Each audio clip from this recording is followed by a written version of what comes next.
जब हम नीट के एग्ज़ाम के बारे में सोचते हैं, और नीट एक बड़ा एग्ज़ाम है जहाँ पे बहुत बड़ा कंपटीशन है, कंपटीशन का लेवल इतना ज़्यादा है कि यहाँ पे 2023 में और 24 में करीब ऐसा अनुमान लगाया जा रहा है कि 20 लाख नीट के एस्पिरेंट बैठेंगे। 20 लाख से आगे निकल के आपको आना है और अपना परचम लहराना है। सुनने में बड़ा ही भयानक लग रहा है, सुनने में बड़ा ही डरावना लग रहा है, बट ये भी बात आपको मानना पड़ेगा कि हमारे ही आसपास के हमारे ही दोस्त नीट को क्रैक करते हैं।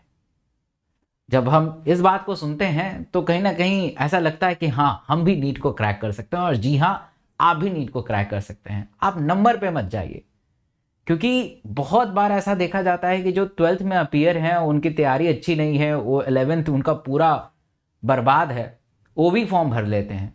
तो आप नंबर को कभी भी मत अपने से आंकिए, क्योंकि आपको सिर्फ अपने एक सीट से मतलब होना चाहिए। सिर्फ आपको अपने एक सीट से मतलब होना चाहिए, दैट्स ऑल। अगर आपको एक सीट से मतलब है तो आपको वो सीट मिल के रहेगा। आज हम बात करेंगे कि हम टारगेट तो बना लेते हैं लंबा चौड़ा, टू डू लिस्ट बना लेते हैं कि आज हमें फिजिक्स में इस चैप्टर को कंप्लीट करना है, उसके बाद एमसीक्यू प्रैक्टिस करना है और उस चैप्टर को मजबूत बना लेना है। केमिस्ट्री में हम टारगेट बना लेते हैं कि उस चैप्टर को हमें पढ़ना है, एनसीईआरटी से 2-3 बार अपने टीचर के नोट्स पढ़ना है और फिर एमसीक्यू करके उस चैप्टर को बिल्कुल अच्छे तरीके से सुरक्षित और बेहतरीन बना लेना है। और बायो में भी ऐसा करते हैं। मैं पूछना चाहता हूं, मुझे कमेंट करके रिप्लाई करिएगा कि क्या आप दिन का जो एक छोटा सा टारगेट बनाते हैं वो क्या कभी कंप्लीट कर पाते हैं क्या, और कितना प्रतिशत कंप्लीट कर पाते हैं, प्लीज मुझे लिख के बताइएगा। और जहां तक मेरा अंदाजा है, आप सबसे मैं बहुत ज़्यादा इंटरेक्ट करता भी हूं, तो मुझे अंदाजा है कि जो भी आप टू डू लिस्ट बनाते हैं या डेली टारगेट बनाते हैं, डेली टारगेट आप खुद से बनाते हैं, उसका करीब करीब 60 से 70% हिस्सा ही आप कंप्लीट कर पाते हैं, और करीब करीब 30 से 40% हिस्सा वो कंप्लीट नहीं हो पाता है। Am I right or wrong? I think I am right. जब आप अपने टारगेट को पूर्ण रूप से कंप्लीट नहीं कर पाते हैं ना, तो आपके मन में बहुत सारे विचार उत्पन्न होने लगते हैं, बहुत सारे विचार। और सबसे पहला विचार आता है कि मेरा सिलेक्शन नहीं होगा, क्योंकि जब हम एक छोटे से टारगेट को कंप्लीट ही नहीं कर पाते हैं तो बहुत बड़ा टारगेट कैसे कंप्लीट हो पाएगा।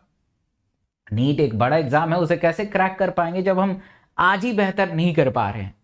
और अंदर ही अंदर बहुत सारा अजीब ख्याल आने लगेगा, अपने आप को कोसते हैं, अपने आप को नीचा, अपने ही नज़रों में नीचा गिराना शुरू कर देते हैं, और आप खुद ही इतने गिर जाते हैं कि चाहे आप दुनिया का कोई भी मोटिवेशन स्पीकर की वीडियो देख क्यों ना लें, आप उम्मीद फिर से जगा नहीं पाते हैं।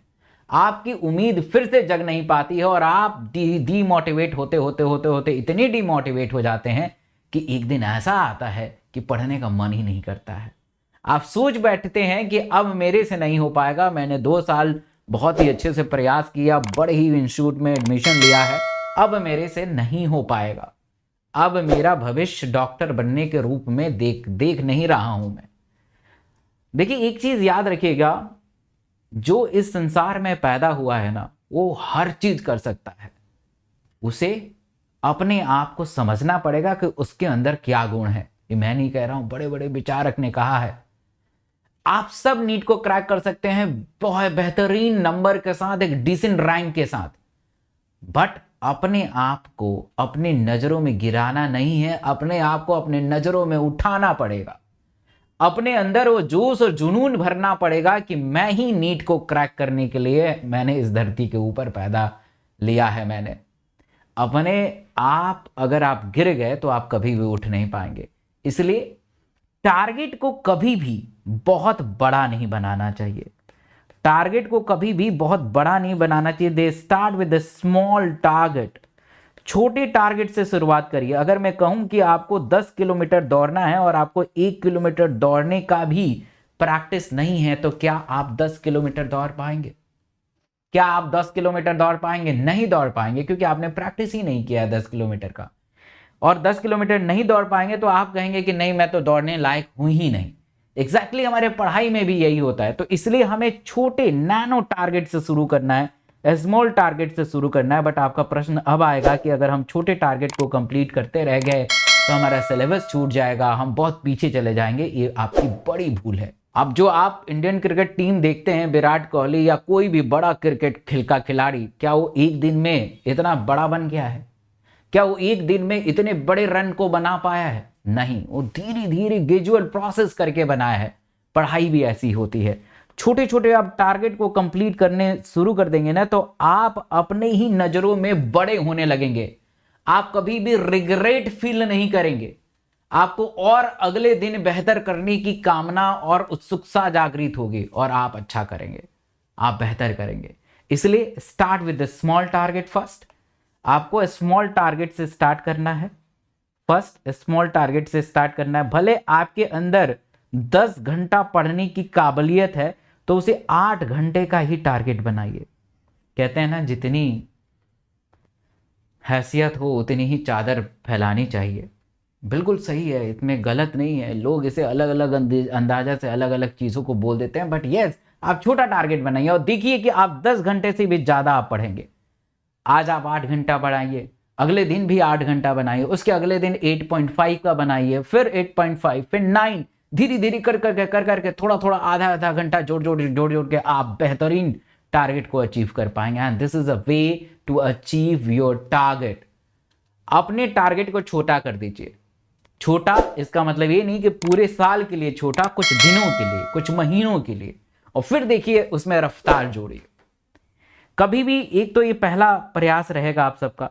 दूसरा प्रयास रहेगा कि जब भी आप टारगेट बनाएं, उस टारगेट की शुरुआत एक कठिन सब्जेक्ट से मत करिए। आपके नज़रों में फिजिक्स बहुत ही कठिन सब्जेक्ट है, तो कभी भी कठिन से शुरुआत नहीं करिए, क्योंकि आप डीमोटिवेट हो जाएंगे। आपको आने वाले, अगर आपने 8 घंटे का टारगेट बनाया है और आपने पहले ही फर्स्ट ही टाइम आपने फिजिक्स को रख लिया है, जो कि आपके लिए बड़े मुश्किल सब्जेक्ट है, तो आप आने वाले जो 6-7 घंटे हैं वो कंप्लीट नहीं कर पाएंगे। इसलिए शुरुआत जो होती है, स्टार्ट होना चाहिए बहुत ही आसान सब्जेक्ट से, इंटरेस्टिंग सब्जेक्ट से। इंटरेस्टिंग सब्जेक्ट से आप शुरुआत कर सकते हैं। इंटरेस्टिंग सब्जेक्ट से आप शुरुआत कर सकते हैं ताकि आपका इंटरेस्ट बना रहे पढ़ाई के दौरान और आप अपने पूरे फुल डे टारगेट को कंप्लीट कर सकें। तो this is the step number 2। And the third, अपने आप से वादा करना है कि जब तक हम टारगेट कंप्लीट नहीं करेंगे तब तक हम सोएंगे नहीं, तब तक हम सोएंगे नहीं। ऐसे ही अंदर से एक दृढ़ संकल्प लेना पड़ेगा, तब आप कर पाएंगे। अगर आप कंफर्टेबल जोन में ही फंसे रहेंगे ना, तो आप कभी भी नीट को क्रैक नहीं कर सकते हैं। आपको अपने कंफर्ट जोन से बाहर निकल के काम करना पड़ेगा, मेहनत तो करना ही पड़ेगा, क्योंकि मन कभी भी नहीं चाहता है कि आप जो है अपने ब्रेन को एक पजल वे में लगाएं, ब्रेन को एक ऐसे तरीकों को लगाएं जिसमें वो पजल हो जाए, खराब हो जाए, उसका मन ना लगे। ब्रेन कभी नहीं चाहता है। ब्रेन चाहता है कि उसे आराम आए, सुकून आए, मजा आए। तो आपको इन सब चीज़ों को अलग करके और पढ़ाई की तरफ फोकस करना पड़ेगा और एकदम दृढ़ संकल्प बना लेना पड़ेगा कि जब तक हम इस काम को कर नहीं लेते हैं हम सोएंगे नहीं। ऐसे 3 छोटे स्टेप को अगर आज से अभी से अपना लेते हैं तो मेरा दावा है कि आने वाला मंथ में आपकी पढ़ाई बेहतर होगी और जो भी आप टारगेट बनाएंगे उस टारगेट को अचीव भी कर पाएंगे। आप करके देखिए और मुझे बताइएगा कमेंट करके।